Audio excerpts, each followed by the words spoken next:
is dropping out of the presidential race, and is he the special guest at the Trump event later in the same state? Keeping you informed and engaged, now more than ever. This is Seculo. We want to hear from you. Share and post your comments or call 1-800-684-3110. And now your host, Jordan Seculo. All right, folks, welcome to Seculo. We will take your calls too at 1-800-684-3110. That's 1-800-684-3110. Of course, last night, we'll get into it a little bit later in the broadcast with Vice President Harris making what is the biggest speech of her career, 37 minutes, and one of the shortest speeches, if not the shortest speech, certainly headliner speech, in the entire 4 days of the Democrat National Convention. I also think they wanted to make sure it didn't get too late into the night so that people could see it. That part was actually, I will say, refreshing. There were a couple other areas in foreign policy, and I'll get to it later about why I wished I could believe her, and I think you probably already know those two, but we want to talk about that with someone like Secretary Pompeo, who's going to be joining us later in the broadcast. There was also some interesting, plays there. We're going to talk about that, but again, I know you don't want to hear just a recap of what has been. I'm just thankful the DNC is over. Because the big news today, and it's already breaking through, Logan, is that, one, RFK is not just doing an event in Arizona and a rumor that he might, after that event, go, biggest update on his campaign, and then go over and potentially have a Trump endorsement or endorse at his event and then be at the Trump event. They're both in Arizona, not far apart from each other in the Phoenix area. RFK event is at 2 p.m. Eastern time. Trump event is at 4 p.m. Eastern time, so perfect for the evening news and the weekend news schedule to get people booked and scheduled out. But and Trump, the team, has already put out an official press release saying they will have a special guest. Now, a lot of people are burned out by special guest. Yeah, we'll get to that a bit later. But yeah, this has happened today. This morning, RFK officially filed the paperwork to withdraw. See, this is that to me, is the biggest news we got right now. Yeah, so I mean, he is withdrawn from the presidential contest, specifically in Arizona, but that is obviously a sign for where it will go later today. And he did that, I think, we were discussing this, because he didn't necessarily have to do this before he's making his speech. Nope. But he did that, I think, again, to get more eyeballs on it, to see why people are the rumors true that he'll be endorsing President Trump. Obviously, we don't have that 100% solidified or locked in, but all signs, whether that is from the Trump campaign saying there'll be a special guest and putting out a silhouette that looks very much like him in this image, or obviously him withdrawing and making this statement, and even themselves with Nicole Shanahan, his running mate, who kind of saying that this was on the table.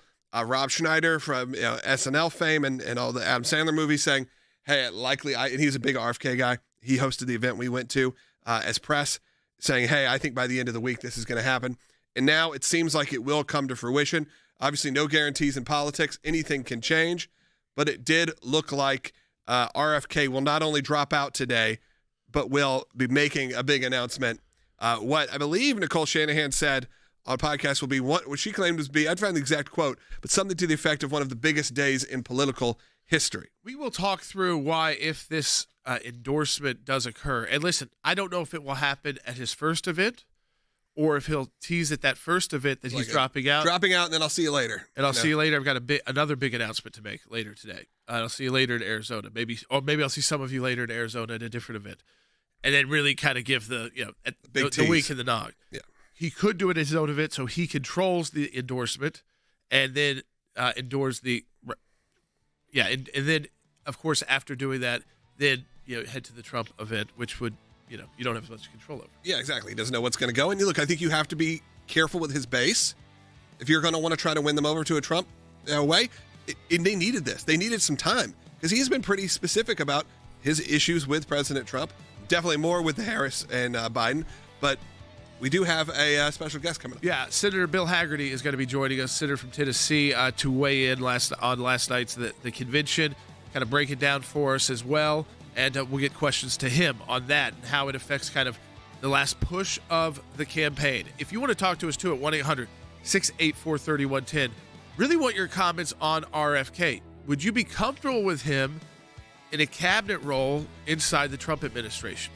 1-800-684-3110. Support the work of the ACLJ. Donate today at aclj.org. Robert F. Kennedy Jr. is considering ending his presidential campaign. RFK Jr. expected to speak somewhere in Phoenix around 11 a.m. local time. That's 2 p.m. on our eastern coast here. President Trump, though, set to speak in Glendale. That's just 20 minutes, notably outside of Phoenix. So the big question really is, will they appear together on stage? Will that endorsement actually come? I've had a lot of respect for him. I think he respects me. We've had a good relationship for a long time. If he were going to endorse me, I would consider it a great honor. Recent polling that shows that RFK Jr.'s supporters in key swing states are more likely to back Donald Trump than Harris by 14 points.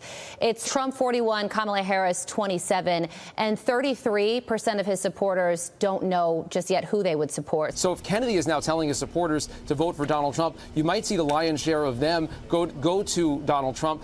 Kennedy has had better popularity and favorability numbers among Republicans than among Democrats, and a lot of his views more closely align with Donald Trump. The bottom line, George, is we may see a tight race get even tighter as a result of this. What do the polls show that are just Harris versus Trump? The average of those polls, it's this. Harris continues to lead, but the margin's reduced. Again, it's 2.7 points for Harris on average in three-way polls. It is 1.6 for Harris on average in national two-way polls, a difference of 1 point. So when we say small but potentially significant, again, we're talking about, think of 2020, Georgia 12,000 votes, Arizona 10,000 votes, Wisconsin 20,000 votes. A 1 point difference in places like that could potentially be enormous in a close race like that. No vote should be taken for granted. He'll have to make the case to his supporters about the very clear contrast between Kamala Harris and Donald Trump. Kamala Harris standing for taking away our freedom, an increasingly tyrannical government,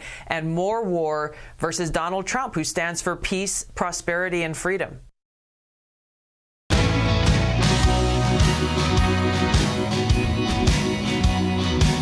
right, welcome back to Secchio. We have a very special guest joining us, Senator Bill Hagerty of Tennessee, a great friend of ours at the ACLJ.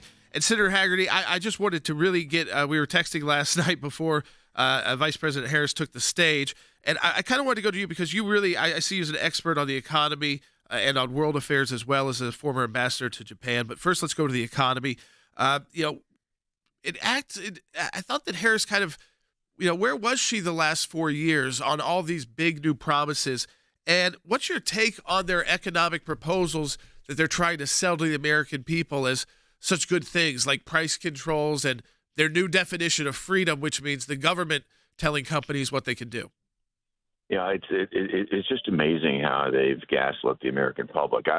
I'll never forget this, Jordan. The night I won my election in 2020, November 2020, President Trump called me to congratulate me.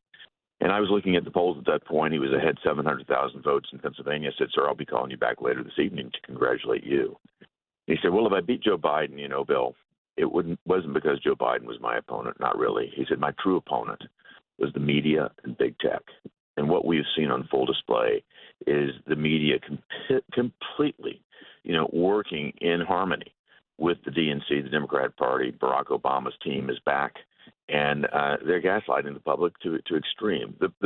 The economic policy that she's put forward reminds me, Jordan, of the kid in the sixth grade who says, free ice cream for everybody if you vote for me. And no idea, no way to deliver on that. And I just can't believe the American public's going to buy it. When you sort of dig into these policies, what it means is massive government control, shortages. You look at their tax policy, Jordan, they're talking about doubling the capital gains tax rate. If they do that, there's going to be a run on the stock market. They will crash the U.S. stock market if they do something like this. These policies that they're proposing are preposterous. They're just trying to come up with gimmicks. They probably have focus groups with the things that sound good to someone that's not going to think through to the second and third order effect. And we have got to now look at the next 74 days as our opportunity to clarify what the truth is. Because she's been on duty here for over 3.5 years. She's caused the problem. We're not going to let the arsonist get rewarded for putting out the fire, are we?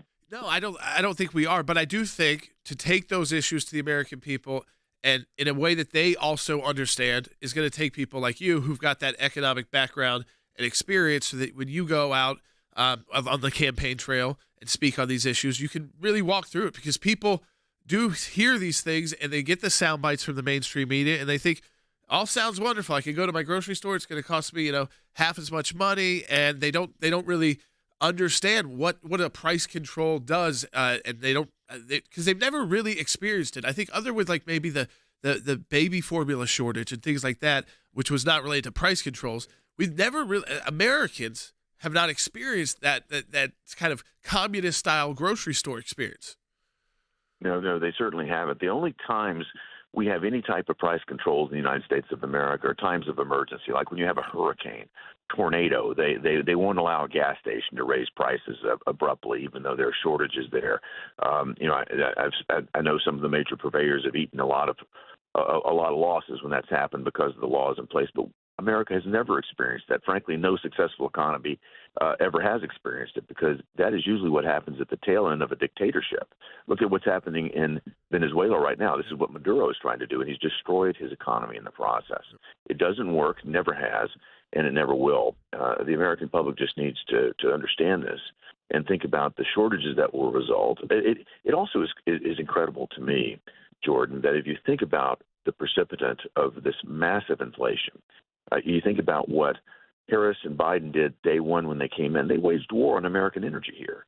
They took energy costs up 40% plus immediately when they came in, because they want to wage war on the fossil fuel industry here in America, a place where we have true competitive advantage. The result is everything that has to be shipped more expensive now. Everybody's got to buy gas to get to work. They're going to require higher wages. That set off immediate inflation. Then you think about the regulations that they've dumped on, regulation after regulation after regulation. They set aside all cost-benefit analysis on regulations. So now companies, banks, you name it, are just inundated with regulation. The cost of regulations now is up $16,000 on average per person in America. You think that's not inflationary? That's exactly what this administration has done. Kamala Harris owns this. And to come in and suggest that it's corporations' fault, that is absolutely preposterous. I know you're heading to an event now, and that's great. But I'm glad for you to join us. And again, just a final question for you before we let you go, Senator Haggerty, and we'll talk to you more throughout this campaign. From the entire 4 days, what do you think is just most concerning that you see coming out of the convention? Is it the economics, or is it just kind of the whole thing, the foreign policy, the economics, and just kind of the lack of seriousness to the issues that matter? A lot of big, fun terms to throw around about redefining freedom, even redefining abortion and what that means, but not a lot of explanation on how that's even going to work and why none of these were tried the last 4 years. I think my biggest concern is how detached from reality that entire Democrat convention has been. And their messaging, again, completely detached from reality. I think their goal is to use Barack Obama's playbook. You recall the big event in Berlin where they had all those people there when Barack Obama was just elected president. That was a free concert with free beer, and they put Barack Obama on stage. His team is back to doing the same thing with Harris and Walz. They're having free concerts, sticking them on stage, giving the appearance that there's true support here. This entire Democrat convention was given the appearance of excitement and support, and the media are trying to lend credibility to that with what they're saying. Again, the American public needs to look through it. As you say, Jordan, the ability to be on the air with you to discuss this, to talk about it, so the public can understand the truth, I think is absolutely critical. But if you think about the basic facts, like what this administration did in Afghanistan, Harris says she's the last person in the room with Joe Biden. Well, in Afghanistan, we know that Biden went against the recommendation of his Secretary of State. He went against the recommendation of the Secretary of Defense. I guess she's the one that told him to do what he did in Afghanistan and embarrass America like we've never seen in our lifetimes. So we need to hold her to account. That'll be our job over the next 74 days, and I appreciate the opportunity to be on the air to do that with you. Well, Senator Haggerty, I already told our team I want that part clipped about just talking about the economics, that first question to you, because I want that to get out far and wide to people, through those reels, through those clips, the way they're now consuming political information, because we need experts like you on that who have come to the U.S. Senate and politics to explain it about, again, why it may sound wonderful and it is actually horrendous in many different ways. It could cause an entire, collapse of the stock market, those kind of issues. So, Senator Haggerty, I appreciate you taking the time to join us today. Logan, I think, again, that also underscores these relationships we built at the ACLJ. That was something, again, last night that just happened. But, it's like we need somebody on who can go to all these economic issues. And of course, I know Senator Haggerty well. And so I started texting him before I even he probably saw that I was starting to send a text. He said, I will definitely get on the air tomorrow. You've got my cell if you can't get to my team because it's on August recess. And I think that underscores it's part of the work of the ACLJ that we do is to build those relationships with top leaders and who are going to be very influential regardless of this election outcome, into the future, and even more influential if President Trump is reelected. Yeah, and then if that doesn't happen, sometimes you have to be able to have some friends on both sides of the aisle. The ACLJ has done a really good job of, obviously, people like Haggerty are our friends, but we're able to build those relationships in Washington, D.C., here in Nashville, around the country, with people who there are some, couple Democrats here and there that you can have some agreements on, especially with something like Israel or situations like that, where we can have those bipartisan work. We get to do that at the ACLJ and really get your message out there. We're going to keep discussing this. If you are, and by the way, support the work of the ACLJ right now. I encourage you to do that. If you like this broadcast, do that at aclj.org. I did want to take a quick minute before we go to calls or do a next segment. A lot of you just joined us right now on YouTube. I know you've seen the headline that breaking RFK Jr. dropping out. I wanted to give you a big update on that. Yes, that is that Robert F. Kennedy Jr., who's been running as an independent for the last year or so, has decided to suspend his campaign. He's withdrawing his presidential bid in Arizona. That is also where he's going to be having an event today. It also happens to be where President Trump will be having an event today with a surprise special guest. So I think we can all kind of put the pieces together. They want you to put the pieces together. This could be a big moment because, Jordan, unlike a lot of independents, as you said before, when you had a situation like a Ross Perot where he did not drop out, probably caused George H.W. Bush to lose. Bill Clinton did not win that election without Ross Perot. And I would say this is even more contested because this is a more divided nation where you have, the differences between George H.W. Bush and Bill Clinton are not the same as a Kamala Harris and a Donald Trump presidency. No, you're talking capitalism versus almost socialism bordering on some kind of almost communist party. So we had Comrade Harris and this kind of idea. And then Walsh with the 30 trips to China. I still want to add, what of all the places you could go in the world, you choose China for your honeymoon? 1980 China? This is when China was being some of the most publicly oppressive actions it was taking against its own people because we finally had enough access to see what was going on in China. We didn't. It's when Charlie Daniels started talking about China. I feel like right. It's when they took a turn to say, we're not just going to be oppressive communists to our own people. We want to become a world power. So we're going to start marching down. We're going to go Soviet style. And again, we need your financial support. I need to encourage you right now. You will have your gifts doubled today at aclj.org. We've got a major lawsuit against Massachusetts, and you've seen it throughout the convention, that has launched a deceptive campaign. The state has, and their governor was speaking last night, to pressure women into having abortions and smear the life-saving work of pro-life senators. We've won it before. We've won before. We can win again, but we urgently need your support. We need you to donate today. We are behind. That's usual during these conventions, but we can get back on track at aclj.org. Donate today.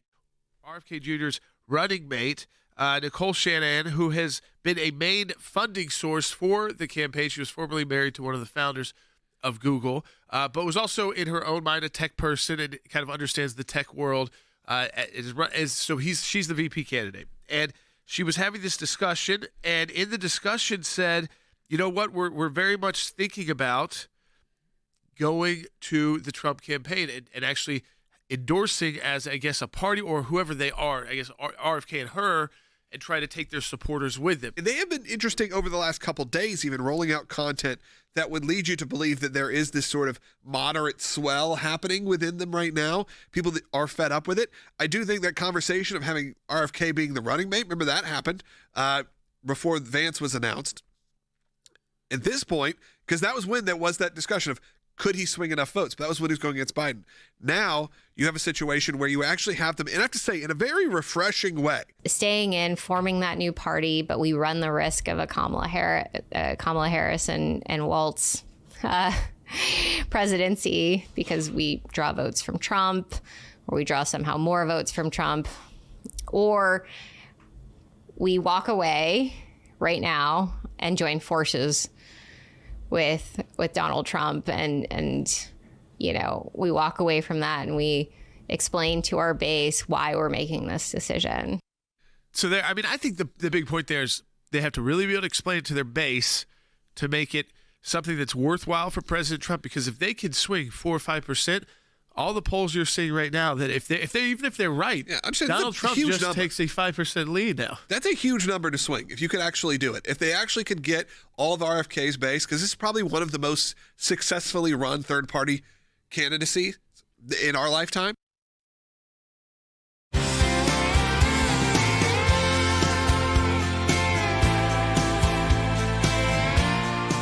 Welcome back to Secchio. We are joined by a team member of the ACLJ team. Of course, you know, former Secretary of State Mike Pompeo, a senior counsel for global affairs here. And Secretary Pompeo, you know, we're just trying to kind of hit these quick for people because, again, I think they went through the entire week of the DNC, and I think for a lot of them, they're just happy it's over. But they did get to see the speech finally by the person that mattered the most, Vice President Harris, last night. And it was interesting to me. She walked a very fine line in handling the war in Gaza, gave a very strong support for Israel, did call for the ceasefire, but the ceasefire, of course, would have to include Hamas, and they have not so far, and Israel has said they would. So, I mean, she wasn't really totally blaming Israel for that.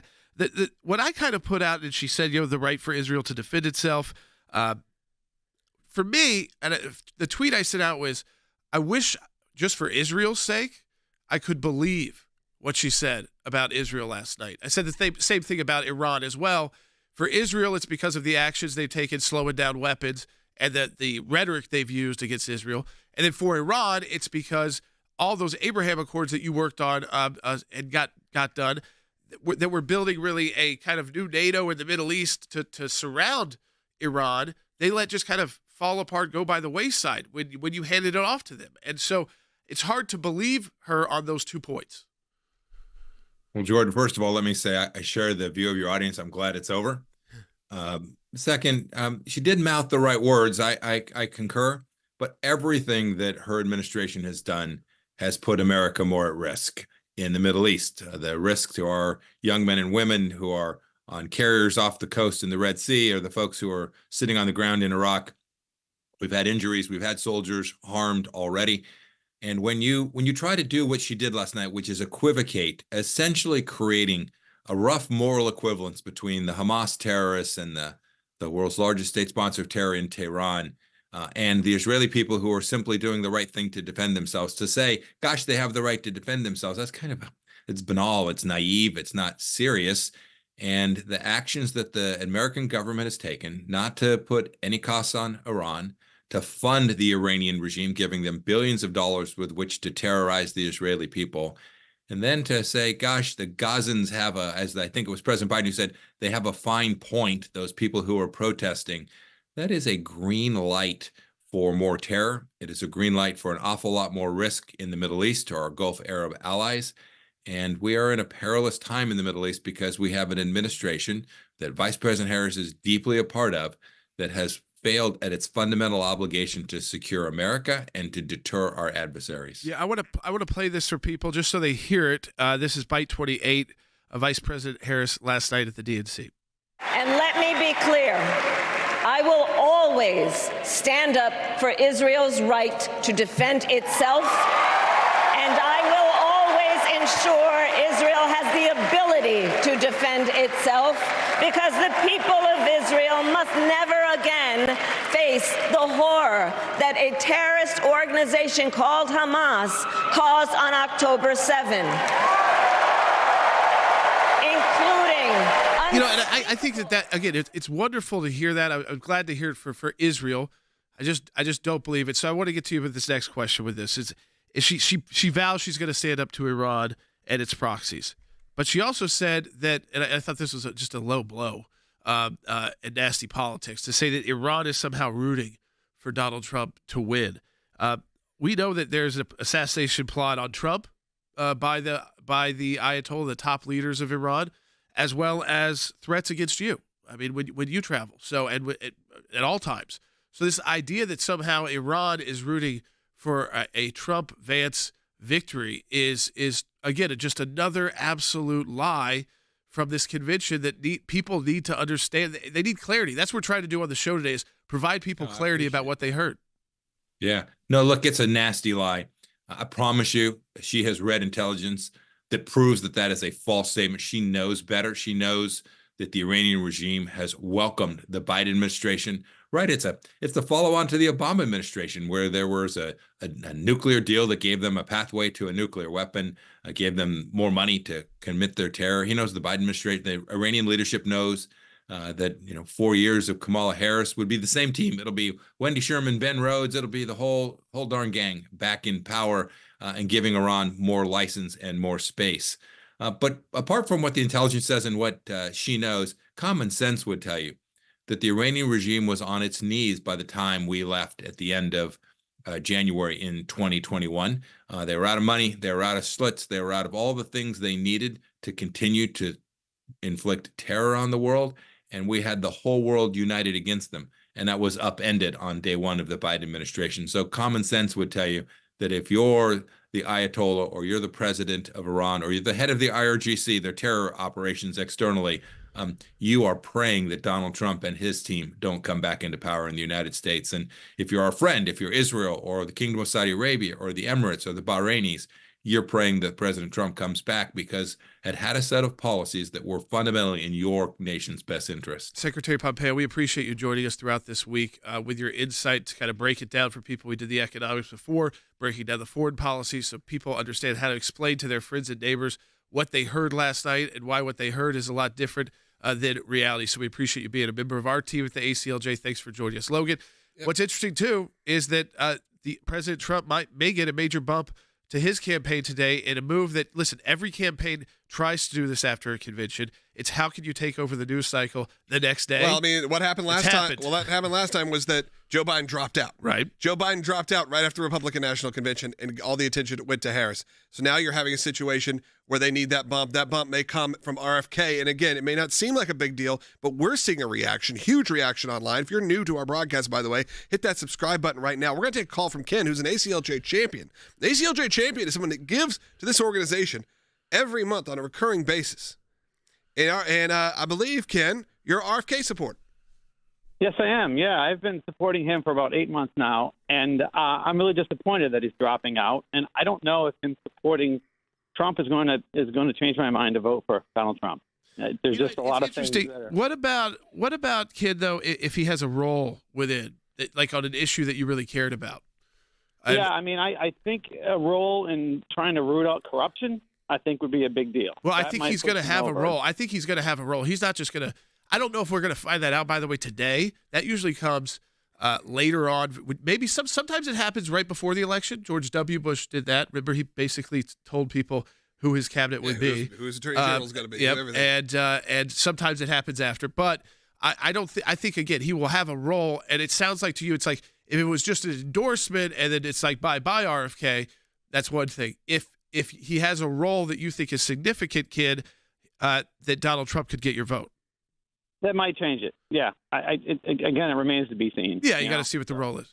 I think that's very interesting. I mean, I think that's the honest truth. Every RFK supporter is not going to come on board. No. But if you look at these states, do we have that state map number? Yeah, okay. So, I mean, he's in this swing states where he's got 5, 6, and 7 points. Let's say he just holds on to 2 points.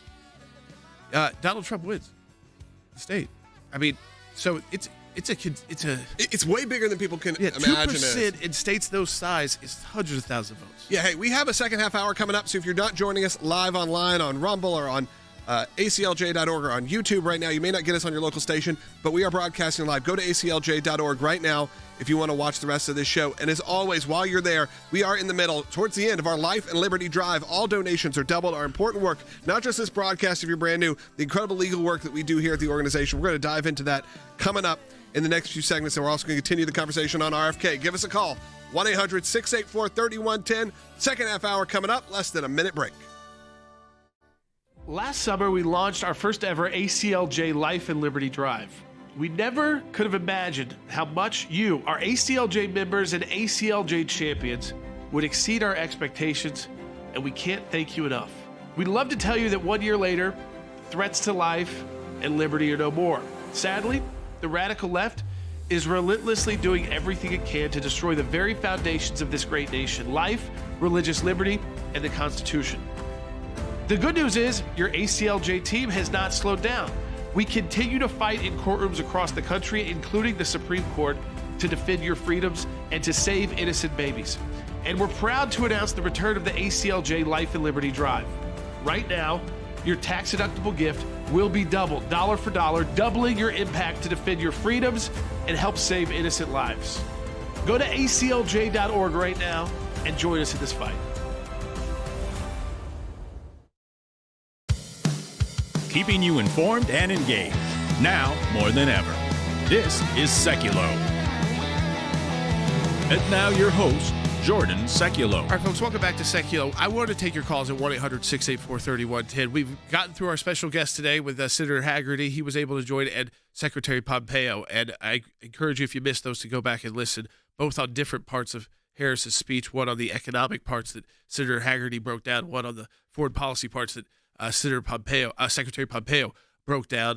Senator Hagerty, very close friend of ours, the ACLJ, and Secretary Pompeo, of course, a colleague of ours at the American Center for Law and Justice. But those are the special guests for today. So the rest of the show, it's going to be me, it's going to be Logan, and it's going to be you and your phone calls at 1-800-684-3110. And we want to go back to the news of the day, which is that RFK, just about an hour after our broadcast ends live, is going to be doing an event. And Logan, we know from his VP candidate, Nicole Shanahan, who really got all this rolling more than him. It hasn't. He hasn't actually said much at all. No. So they're waiting for today. They're waiting for today for him to make something. But yeah, she put out a tweet. Obviously, she was on a podcast, said they are weighing their options. And I actually told our producer, Will, here, I said, it was one of the more refreshing moments that I've ever heard in politics because they actually told you what was going on. They didn't hide this. She said, we are weighing our two options. We could get enough percentage points to form a real third party. Can we? They weren't sure, but they thought they could maybe do it. But then the risk of a Harris presidency. Or they throw their support behind Trump and try to move everyone there and make a compelling case. It was very refreshing to hear. And have some influence inside Trump. And that's my question to you. If this, comes through, and we could go through the state numbers in a second about why it could be so important, even if the left tries to play it down, say, you're talking about like 1% of voters maybe. Well, 1% of voters in most of the states right now would swing the election to Donald Trump if the polls stay this tight. So the idea is that I don't think RFK Jr. is going to do this for nothing. And what I mean is that he's going to want some role inside the administration. And Shanahan's put up a couple statements. One, before we get to the one that's on the screen, this one was from last night, or maybe it was the night before. It said, my old Democrat buddies have been flooding me with frantic calls, texts, and emails. I wouldn't dream of airing those private conversations publicly, but the message is clear. They're terrified of the idea of our movement joining forces with Donald Trump. When I point out what the Democratic Party and their super PACs have done to sabotage our campaign, their response is always, but Trump is worse. Here's an idea. Stop suing us. Let us debate. Quit rigging the media and the polls. It's a simple formula, people. Get with it. So, I mean, if those are approved statements, we know where this is headed today. She's the VP nominee. And she essentially is saying, we're getting behind Donald Trump. And then she also tweeted, she said, Trump has had 6 court battles to fight during this election, while we have had 9 and counting across the country. By bringing these suits against political opponents, the Democrats bankrupt the underpinning of democracy. What the Democrats consider common course to win elections is the kind of normalcy, in quotes, that leads to famine, sickness, and civil war. This country is ready for administration that represents unity. So again, we're going to take your calls on it. I mean, we can't say that 100% it's kind of come, but how could it not? And what I want to know from people is, one, are you comfortable with him having a role inside the administration? Because I think that's what you're going to. The comments are kind of split on YouTube. I'm seeing some people going, "I'm happy he's doing it, but I don't trust him." It doesn't have to be a top role. It doesn't have to be that he's going to be the head of the Department of Justice or the Department of Defense or the CIA. But then there's people saying, "You're very welcome here. Come on, join us." Yeah, it's supposed to be a big tent party, right? Yeah. We're trying to be the big tent party that the Democrats used to say they were, but now they've got so many things you got to check the box off before you're even a member of the party. I mean, I've got friends who are barely hanging on inside that party because of their strong support of Israel. But let me say this, because we're going to get to your calls in the next 2 segments. That's basically what we're going to be doing in the longer segments. Right now, we know that Harris is building her campaign around expanding abortion. It was Harris herself who sponsored the bill in California to shut down pro-life pregnancy centers. And we defeated her then at the U.S. Supreme Court. Now we filed a major lawsuit against Massachusetts. They've also launched that deceptive campaign. We also want to run that counter campaign to smear the life-saving work of pro-life pregnancy centers. You saw how they are trying to redefine the term abortion. We just fired our lawsuit this week, a huge counter campaign too. We also are representing, of course, our colleague Tulsi Gabbard, and many of you in this, again, unprecedented attack on our civil liberties through this Quiet Skies program, where the percentages of American people who are put on it, who have no connection, should be on there whatsoever, are the almost vast majority. I'm talking, not going to give you the exact percent that was shared with us, but over 90% of people on there shouldn't be. And it's even more than 90%, I'll tell you that. So donate to ACLJ today. Double the impact your donation at aclj.org. Robert F. Kennedy Jr. is considering ending his presidential campaign. RFK Jr. expected to speak somewhere in Phoenix around 11 a.m. local time. That's 2 p.m. on our eastern coast here. President Trump, though, set to speak in Glendale. That's just 20 minutes, notably outside of Phoenix. So the big question really is, will they appear together on stage? Will that endorsement actually come? I've had a lot of respect for him. I think he respects me.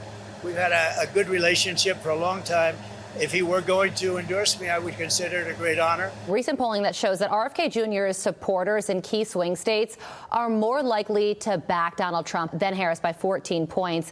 It's Trump 41, Kamala Harris 27, and 33% of his supporters don't know just yet who they would support. So if Kennedy is now telling his supporters to vote for Donald Trump, you might see the lion's share of them go to Donald Trump. Kennedy has had better popularity and favorability numbers among Republicans than among Democrats, and a lot of his views more closely align with Donald Trump. The bottom line, George, is we may see a tight race get even tighter as a result of this. What do the polls show that are just Harris versus Trump? The average of those polls, it's this. Harris continues to lead, but the margin's reduced. Again, it's 2.7 points for Harris on average in three-way polls. It is 1.6 for Harris on average in national two-way polls, a difference of 1 point. So when we say small but potentially significant, again, we're talking about, think of 2020, Georgia 12,000 votes, Arizona 10,000 votes, Wisconsin 20,000 votes. A 1 point difference in places like that could potentially be enormous in a close race like that. No vote should be taken for granted. He'll have to make the case to his supporters about the very clear contrast between Kamala Harris and Donald Trump. Kamala Harris standing for taking away our freedom, an increasingly tyrannical government, and more war, versus Donald Trump, who stands for peace, prosperity, and freedom.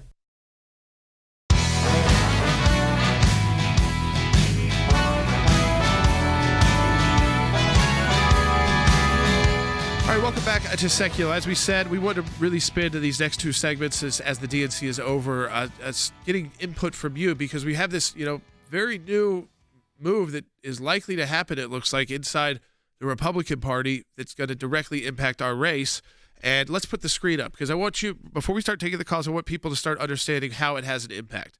So throw aside RFK's national support, right?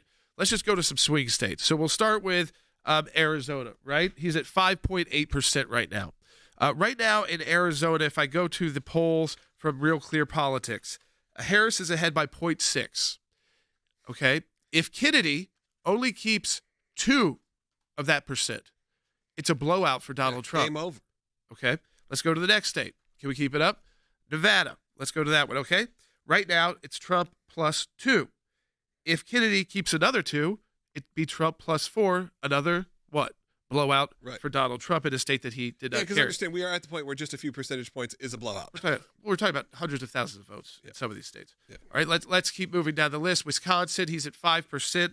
If you actually look at Wisconsin right now for Trump, which is where, of course, the GOP convention was, Harris has got 1.5. So again, even if you don't get the full Kennedy 5%, but you get the 1.6%, you can win it.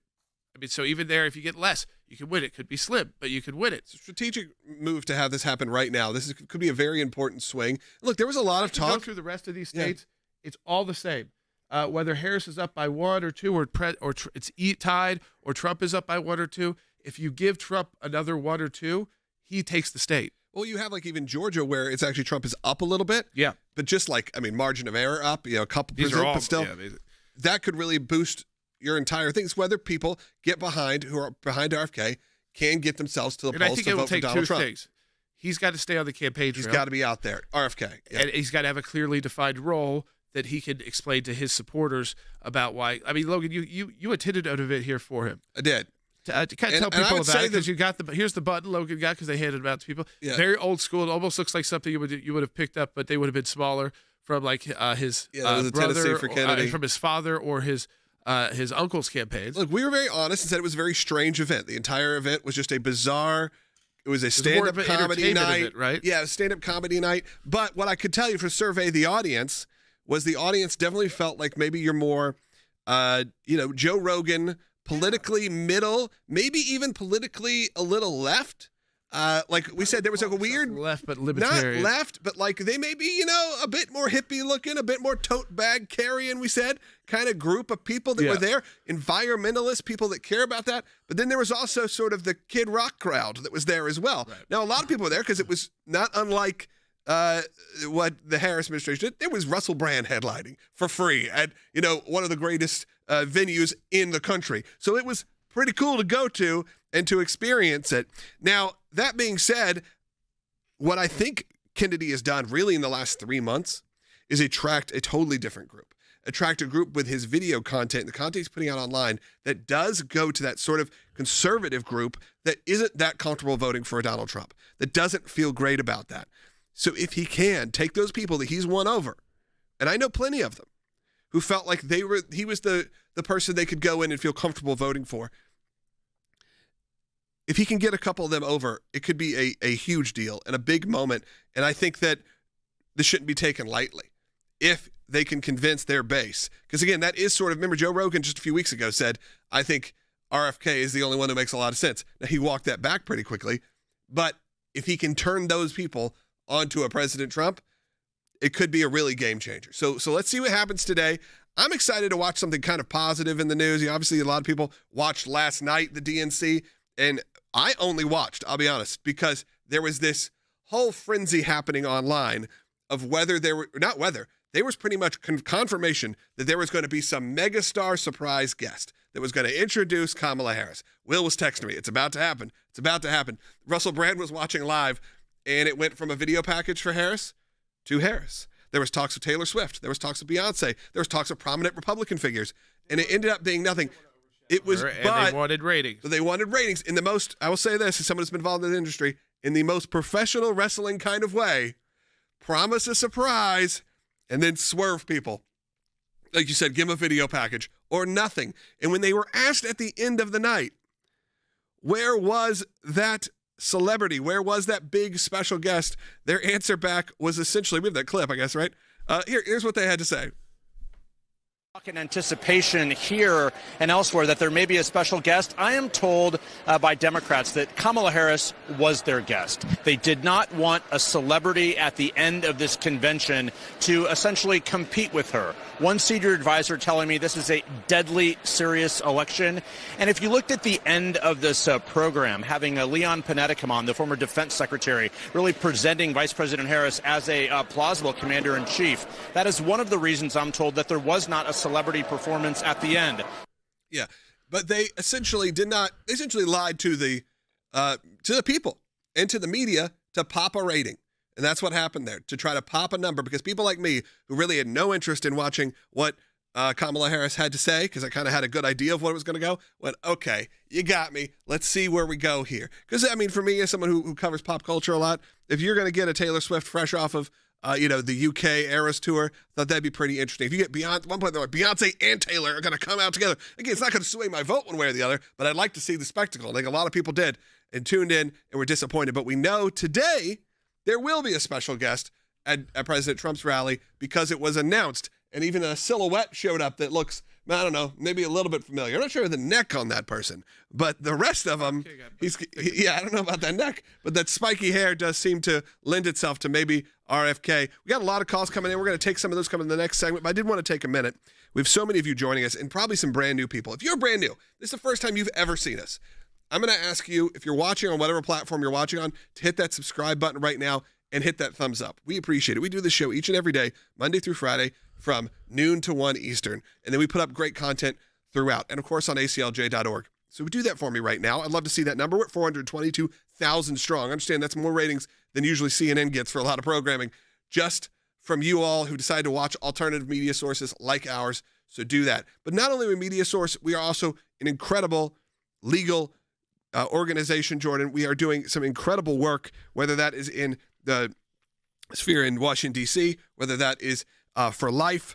Your civil liberties. I mean, we're our colleague, Tulsi Gabbard, civil liberties being violated through this Quiet Skies program. Jim Jordan's opening up an investigation. We have filed the FOIAs, more litigation potentially coming. It's even happening against her husband. And the more we're learning about this program, the more we're learning its ineffectiveness, never led to an arrest. So it hasn't stopped any kind of terrorist attack, because It's not for people who are on the terror watch list, but it's for people who are close to being on, supposedly. And yet that was Tulsi Gabbard. So whether it's civil liberties, your constitutional rights, free speech, that's really the bottom line. Because there's no religious liberty without free speech. None of these liberties exist without the freedom to express ourselves.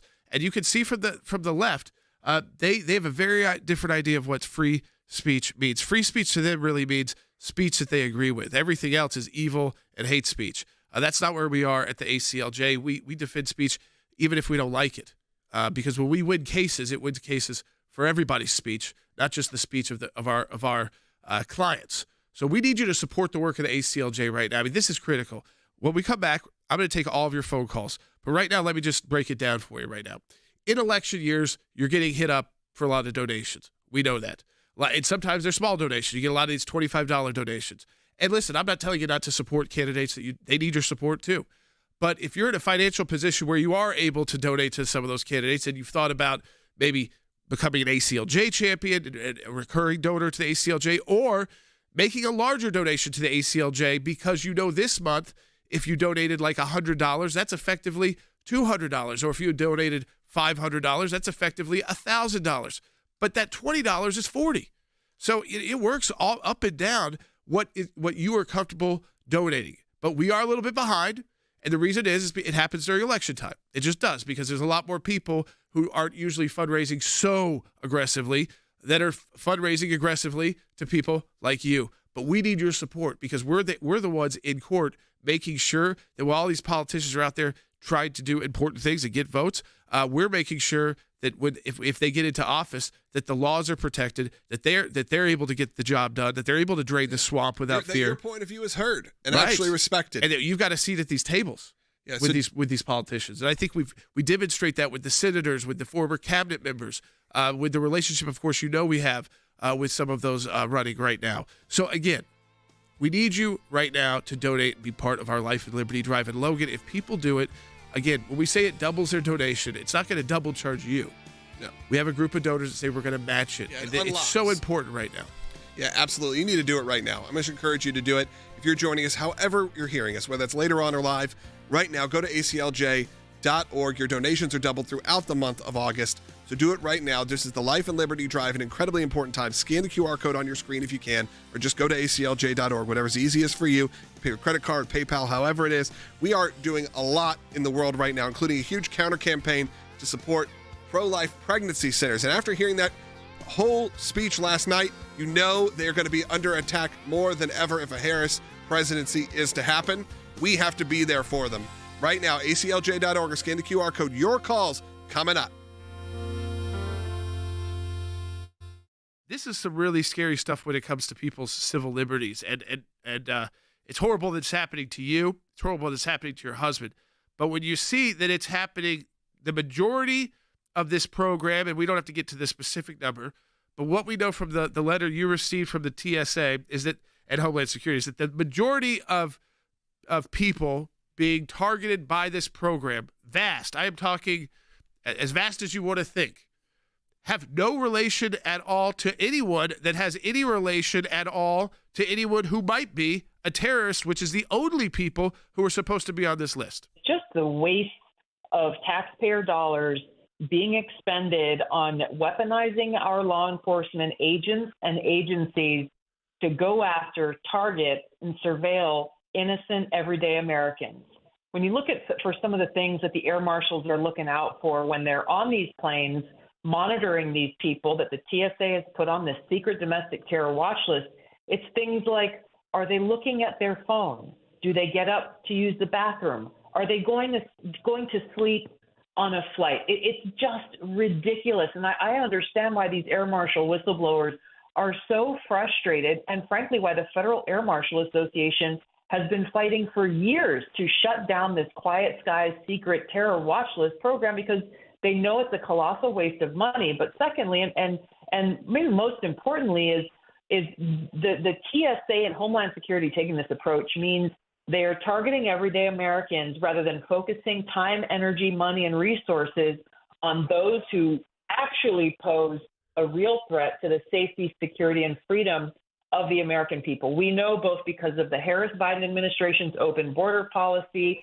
and for other reasons, we have sleeper cells of Islamist terrorists here in America. Why aren't they tracking them?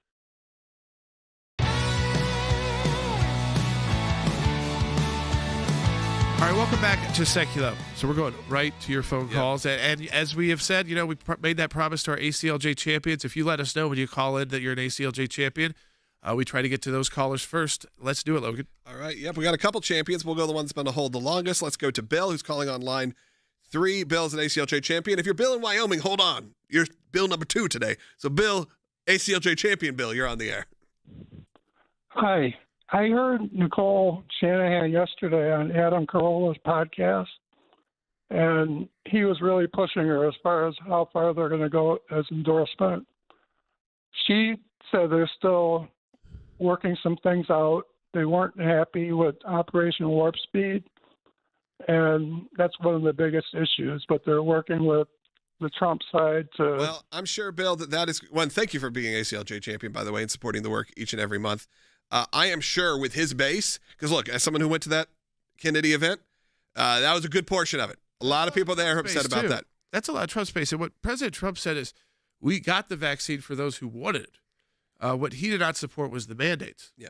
Well, I think that's what they're going to have to almost be very clear for the RFK audience. People have been very clear on that. That President Trump, basically after that 2 weeks, they said that this didn't work, but it was the blue states kind of seized on it. And the mandate, the pressure on the mandates became almost, impossible to do your job in many places without getting the vaccine unless you had a very good reason not to. So I think that's been now handled. It's not that, again, Donald Trump's not going to ever stop the production of any vaccine if something's hidden. No. I don't think what he's going to do, and he didn't do, by the way, is support a mandate that everybody has to take it. I think they'll just need a paragraph that explains it. That's it. That's it. I mean, I think that's what they need to do. All right, let's continue on. We'll go to Lewis, who's calling Colorado, who's also an ACLJ champion. Again, that's someone that gives every month. Lewis, thank you for giving. You're in Colorado, and you're on the air. Yeah, I gave an extra gift by mail this month. But did Harris really say that Trump wasn't serious? From a person who can't stop laughing and giggling? Man, an unserious man. We heard that, yeah. Yeah, and my governor, Polis, Channel 7 here, checked his comment on Project 25, and they fact-checked him, and he lied about everything that was in that document. Yes. Now, there were so many. I have the Project 25 book in my office. It's about this big. It is very deep policy oriented. And it's also a program that was put in place, just so people know, I want to talk to some truth on this. President Trump, when he came into office, because he was an outside politician, he didn't really have the long list of people to put into the roles that you get to appoint political appointees. And when you don't do that quickly with allies, guess what you get? You get a cabinet who doesn't even agree with you. So you got even his top level people were disagreeing with him. But then you can't even fill the number 2, 3, 4, and 5 spots in the 12 different divisions inside the Department of Justice. So what they were trying to do was build a resume network of those interested in taking a job in the Trump administration that was vetted by conservative organizations so that if you hired them, they were not going to come in and undermine you. Now, I know he's disavowed it, and I think that's because he didn't have any role in writing it or putting it together. So if they're going to use this huge thing, might as well. But the way it's been, it's like he said, is all lies. Everything about it has been a lie. Yeah, I think so. But that's been the entire speech last night. I was just yelling at the screen, kind of like I do, I feel like, in the new Star Wars series. I'm like, that's not how any of this works. I am so happy it's not today. There's no more convention today. I know, it's over. At most, we get the RFK endorsement, which seems fun. All right, let's continue. Yeah, something fun to watch. Let's continue on. I'm going to get very skinny ties. Let's go to Ronald in Georgia on line 4. Ronald, you're on the air. Yes, sir. I have a comment on consideration of RFK Jr. Yep. I think Trump should take a page out of Abraham Lincoln's playbook. As I remember my history, Lincoln, when he was elected, put a number of people on his cabinet who had disagreed with him, and that allowed Lincoln to get different opinions and hear different voices and to make, agreements with them. Yeah, listen, I think what you will ultimately see is that you can. They're not necessarily going to be put in positions of disagreement. There are disagreements amongst cabinet members, but what you want to do is you want to start them out in a position that you feel like they are the right person for, because your base will also support them. And so if you're concerned at all about people who think that you're going to push some mandates and things like that again, he's not bad to have it in your cabinet. And by the way, the president can choose to make any position in government a cabinet position. So it might not be one that comes to your mind right now. It might not be the head of a department. It could be an administrator of an agency within a department. He's also big on like clean water. Who isn't? Like we do want clean water. We do want clean energy. We should be buying coal that's American coal. It's clean coal. We also want, the idea that wind energy isn't really killing the animals and the wildlife and destroy the sound that it makes, the whale. All of this, it's not like anti-Republican to talk those issues. Yeah, I want my kids to have clean air, and I want their kids to have it too. Right. I think that's true. I think there's people, and he's been one of the leaders in that space. Let's go to Judy in Oregon on line 6. Judy, you're on the air. Hello. First, God bless you for everything that you do for us. Thank you so much. My question is, the Democrats are claiming that they can fix the mess of the economy that they made. They still have at least 5 more months in power. Why don't they fix it now? Well, they're pretending a Biden administration, I feel like, is not happening. I feel like they have so put him in the past that it's like she is running as it feels like Harris is running not as a currently sitting member of the government. Right. She's running as a brand new fresh face. Right. I mean, I wrote it. It said all these big policies she was announcing last night. Why didn't they make any progress? None that I can recall in the last 4 years on any of them. She was there. Number 2 leader in the, for now, as I said, most powerful country in the world. And I can't recall any progress made on all of these big policies. And she had a president we know who was not the strongest a guy that was going to push back on you. So why didn't she get any I'm not saying 100%, but any major progress on these goals that she could point to. It was like a wiping of the slate, but guess what? Can't do that when you're vice president.